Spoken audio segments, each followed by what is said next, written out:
नमस्ते। लगता यूं है कि आजकल जाहिलों के दिन बहुत खराब चल रहे हैं। अभी हफ्ते भर में इजराइल ने 1000 से अधिक फंडरों को हुरों की खोज में भेजा है। ट्रंप ने दावा किया है कि उन्होंने दोनों देशों में सीज फायर करा दिया है, जिसके बाद लड़ाई बंद हो गई है। पर इधर इजराइल ईरान के बीच जंग थमी, उधर पाकिस्तान ने भारत को युद्ध की धमकी दे दी है। यह धमकी ऐसे समय पर आई है जबकि भारत ने ऑपरेशन सिंदूर को अभी खत्म ही नहीं किया है। यानी इंडियन आर्मी ने मुल्लाओं के पिछवाड़े तोड़ने का ऑप्शन खुला रखा है। पाकिस्तान के बकलोल पूर्व विदेश मंत्री बिलावल जरदारी भुट्टो ने ऐलान किया है कि अगर भारत ने सिंधु का पानी रोकने की गुस्ताखी की तो पाकिस्तान सिंधु तो छोड़िए 6 की 6 नदियों पर कब्जा कर लेगा, और पाकिस्तान ऐसा बहुत जल्दी करने वाला है।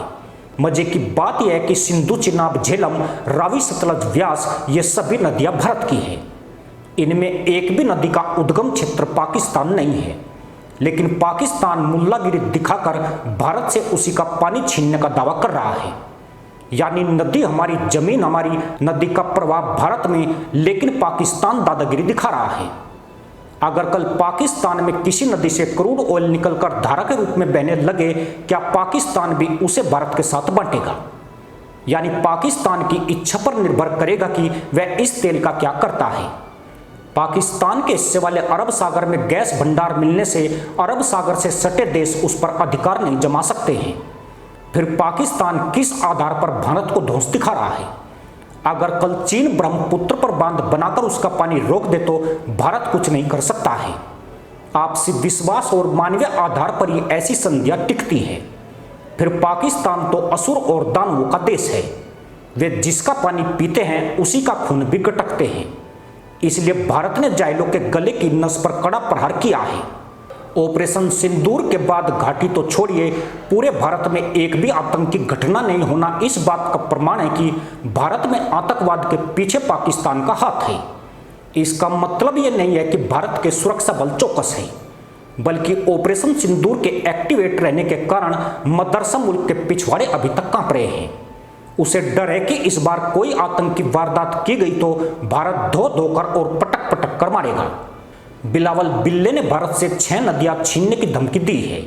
बिलावल पाकिस्तान को फायर और भारत को फ्लावर समझ रहे हैं। बिलावल की बकलोली उस गिद्दड़ की तरह है जो शेर के पंजे के निशान सूंघकर दुम सीधी कर लेता है, लेकिन जब शेर आता है तो सबसे पहले गिद्दड़ी भगदड़ मचाता है। दरअसल इस वक्त पानी की कमी को लेकर मदरसा मुल्क में कोहरा मचा हुआ है। पाकिस्तान का हर 2% का मुल्ला भारत को धमकी देकर अफलातून बनने के चक्कर में है।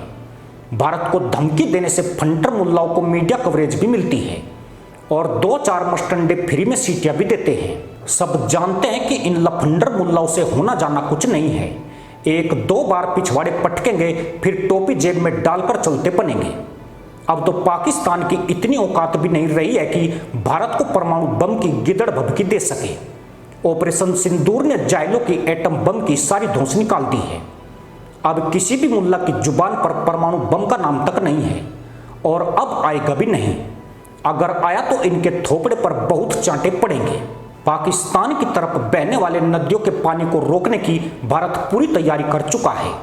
यह इतनी जल्दी तो नहीं होने वाला है, लेकिन भारत ने जिस तरह नहरों का निर्माण करके उन्हें नदियों से जोड़ने की योजना शुरू की है, अगले कुछ सालों में यह हकीकत बन जाएगा। यूं भी जितना खर्च पाकिस्तान के खिलाफ ऑपरेशन सिंदूर में आया, उससे कम खर्च में भारत इन परियोजनाओं को अमली जामा पहना सकता है। पाकिस्तान का नेता भारत के इस प्लान से घबराया हुआ है। वह युद्ध की बकलोली करके भारत को नहीं डरा सकते हैं, लेकिन दुनिया को यह संदेश देने की कोशिश कर रहे हैं कि क्षेत्र में स्थिति तनावपूर्ण है। मकसद यही है कि कोई तीसरा भारत पर दबाव बनाकर जाहिलों को 2 घूंट पानी दिलवा सके। पर किसी तीसरे की धौंस पाकिस्तान में ही चल सकती है। भारत खुद में विश्व लीडर है, यानी पाकिस्तान का बंटाधार शुरू हो चुका है। यह देश बिन पानी सब सून के चक्रू में फंस गया है। इस्लामिक आतंकवाद के दम पर गजवाए हिंद का ख्वाब इतना महंगा पड़ेगा, यह मदरसा कौम ने कभी नहीं सोचा था। बिलावल बिल्ले की घुड़की पास से गुजरती रेलगाड़ी को देखकर कुत्ते के भौंकने जैसी है। इसी के साथ अनुमति दोस्तों, जय हिंद, वंदे मातरम।